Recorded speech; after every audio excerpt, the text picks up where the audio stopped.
वो ठीकुरी जो निकलती, पहले का काम करते वे जो हमारे वैसी लेबर आई जो खोद तक आए, कछु लेबर ऐसी साबुन लाए, वो साबुन से वे धोते जो ठीकुरी और वे निकलती साबुन से धोए और जाती, फिर रुई से पहुँची जाती, फिर हमारे पास आमती नंबर डालवे काजें, फिर हम उन पर नंबर डालते। कितने समय तक खुदाई हुई थी? 3 साल खुदाई चली है।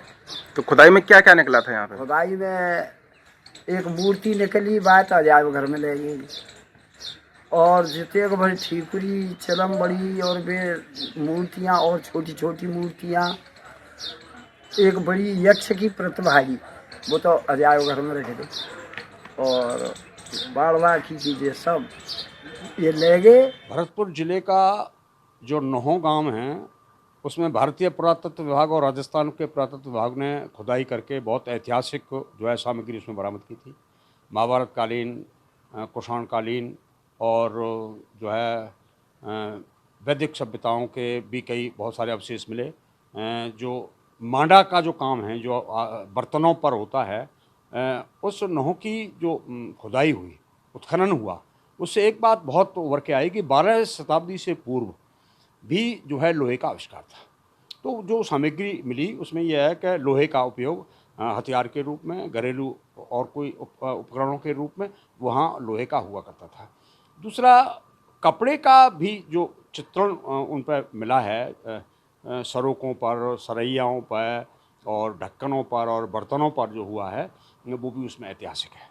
दूसरी बात यह है कि नौहों के अंदर जो सबसे बड़ी जो चीज़ हमारी उपलब्धि ऐतिहासिक रूप से भरतपुर के लिए नहीं पूरे वो हिंदुस्तान के पुरातत्व विभाग के लिए मिली, वो है वहाँ की मूर्तियों का। वहाँ बहुत सारी मूर्तियाँ भरतपुर के अजायब घर में मौजूद हैं। बहुत आज से मैं जहाँ तक समझता हूँ 30 और 40 साल पहले आधे से अधिक जो म्यूजियम है नौहों के उत्खनन से प्राप्त अवशेषों से भरा हुआ था, जिसको पता नहीं राजस्थान की सरकार ने या भारत की सरकार ने कहीं दूसरे म्यूजियम में ट्रांसफ़र कर दिया है या कोई खुर्द-बुर्द हो गया है या क्या हो गया, ये तो वो विभाग के लोग जाने, लेकिन अब सीमित मात्रा में वहाँ हैं। जो मूर्तियाँ जो प्राप्त हुई हैं वो वैदिक काल, महाभारत काल से पूर्व की हैं। कुषाण जो सभ्यता है वो तो बहुत पुरानी है, महाभारत काल से भी पुरानी है। तो वैदिक काल की जो संस्कृति का जो हमें आभास होता है, महाभारत काल के अंदर जो अवशेष मिलते हैं वो भरतपुर जिले की नौहों के उत्खनन से प्राप्त हुए हैं, जिसका कि भारत सरकार के जो मुख्यालय दिल्ली है वहाँ तक में भी ये सामग्री भरतपुर से भेजी गई है। जहाँ तक मेरी जानकारी है उस पर कई शोधार्थियों ने शोध भी किया है, पीएचडी भी की है, और अभी भी कुछ लोग उस पर जानकारी हासिल कर रहे हैं। तो जो नौहों का उत्खनन है और जो वहाँ का जो पुरातत्व विभाग के द्वारा मेरे हिसाब से संरक्षित होना चाहिए, लेकिन अभी संरक्षण का वहाँ अभाव है, और उस एरिया को अगर अभी भी खुदाई की जाए तो वहाँ सिक्के मिल सकते हैं। मुझे ये भी जानकारी है कि नौहों में की जब खुदाई हुई थी तो चांदी के और तांबे के और पीतल के तीनों धातुओं के सिक्के उपलब्ध हुए थे।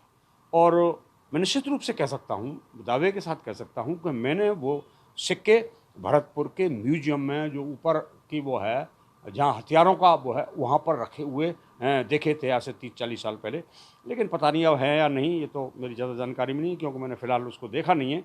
लेकिन सिक्कों का होना ये तो तय हो गया कि भरतपुर में उस वक्त राज्य व्यवस्था तो थी नहीं, तो निश्चित रूप से वो भारतीय सिक्के थे जिसमें वैदिक कालीन कुछ हथियार, कटार, फूल और कुछ इस तरह के चित्रण हैं जिनका अनुमान लगाया जा सकता है कि उस वक्त कला के प्रति हमारे यहाँ के लोगों का कितना रुझान था। तो नौहों का जो उत्खनन है, नौहों का जो बड़ा महत्वपूर्ण है और भारतीय इतिहास के लोगों को उसकी जानकारी जरूर निश्चित रूप से करनी चाहिए।